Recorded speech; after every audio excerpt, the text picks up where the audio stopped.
Professor sir నోటెంట Pawan sir ముచ్చటొచ్చుడేందో సరే వచ్చింది పో దాని మీద జనసేన పార్టోళ్ళు పంచాది మోపియేసుడేందో చేస్తే ఏసిండ్రు పో వాళ్ళిద్దరి నడమ పంచాతి ఏపీ తెలంగాణ సెంటిమెంటును రాజేసుడేందో రాజేస్తే రాజేసింది పో రాజకీయ ముచ్చట్లల్లా కాస్త ఇప్పుడు సీన్ మోళ్ల నడుమ జవడానికి కారణం అవుడేందో ఏందో ఏమో అసలు పంచాయతీ పక్కకు పోయి కోసరు పంచాయతీ ముంగడ పడేటట్టున్నది కదా ఇక చూడు ఏం నడుస్తుందో ఇంతింతయి ఊరంతాయి రెండు రాష్ట్రాలు అంతాయి ఎటెటో తిరుగుతాంది పోరి ముచ్చట గదే జనసేనాని పవన్ కళ్యాణ్ సారు రాజేసిన కుంపటి పోగా ఇప్పుడు సినిమాల దాకా బాకింది.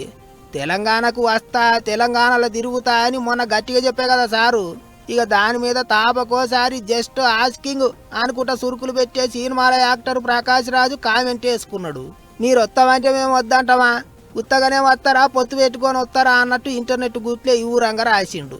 ఇక దానికి పవన్ కళ్యాణ్ సారుకు భక్తుడిని చెప్పుకునే బండ్ల గణేష్ అన్న మరల పడ్డట్టు కామెంట్ రాసిండు. పొట్టు అరుచుకుండు. వాళ్ళని వీళ్ళను జస్ట్ ఆస్కింగ్ అనుడు కాదు, ముందుగాల నిన్ను నువ్వు ఆస్కింగ్ చేసుకో అన్నట్టు రాసుకొచ్చిండు బండ్లన్న. మీద కామెంట్లు పెట్టిండు. ఏమున్నా కడుపులు ఏం పెట్టుకోడు కదా బండ్లన్న. అట్లా ఇక లాగాతారు వేసిండు బాణాలు.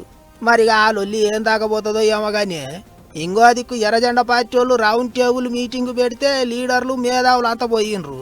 మళ్ళోసారి ఏపీ డిప్యూటీ సీఎంను మంచిగానే అరుచుకుండ్రు. ఒక ప్రభుత్వ ఉప ముఖ్యమంత్రిగా ఈ రాష్ట్రం మీదకి దండయాత్రగా వచ్చినట్టుగా రావడాన్ని ఆహ్వానించాలన్న ప్రజాస్వామ్య దేశంలో లేదు.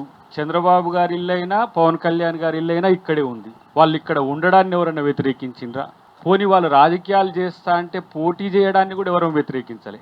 పవన్ కళ్యాణ్ కూడా రిక్వెస్ట్ చేయాల్సి వచ్చింది ఇక్కడికి, అయ్యా వచ్చి దండయాత్ర లెక్క రాకు, తెలంగాణ ఉద్యమకారుల మనోభావాలు గౌరవించు అని. ఇక అది అట్లుంటే ఇంకో దిక్కు తెలంగాణ పువ్వు పార్టీ లీడర్లు ఏమంటున్నారంటే పవన్ కళ్యాణ్ గారి యొక్క విషయంలో నేనేమంటున్నాను, ఆయన పర్మిషన్ అడిగారు, ఇస్తే అయిపోతుండే కదా, ఏం అభ్యంతరం ఉంటుండే, ఆయన ఎక్కడో మీటింగ్ పెట్టుకుంటుండే. కానీ దాన్ని ఇష్యూ తీసుకొచ్చి అదేదో బీజేపీ మీద రుద్దడానికి నరేంద్ర మోదీ గారు చంద్రబాబు నాయుడు ఇంటికి పవన్ కళ్యాణ్ గారి ఇంటికి పోతేనే మీ గుండెలో ఇన్ని రేలు పడుతున్నాయి, భయపడుతున్నారు, తెలంగాణ సెంటిమెంట్ రెచ్చగొట్టే ప్రయత్నం చేస్తున్నారు, మా బలం పెరుగుతుందని చెప్పేసి మా పార్ట్నర్స్ను తిట్టి ఇది పద్ధతి కాదు, ఇది రాజకీయం కాదు. మీటింగుకు పర్మిషన్ ఇచ్చింటే ఏమవుతుండే అన్నట్టు సర్కారు వాళ్ళ మీద కోపానికి వచ్చిండు రామచంద్రరావు సారు. గిట్లా కొంతమంది జనసేనానికి సపోర్ట్ చేస్తుంటే ఇంతమంది అట్టెట్లయితుంది అన్నట్టు మాట్లాడుతాండ్రు. అటు ఇటు తిరిగి వ్యవహారం సినిమాల దాకా కూడా పోయింది. మరి ఇంకెంత దూరం పోతుందేమో చూసుకుంటూ పోవాలి.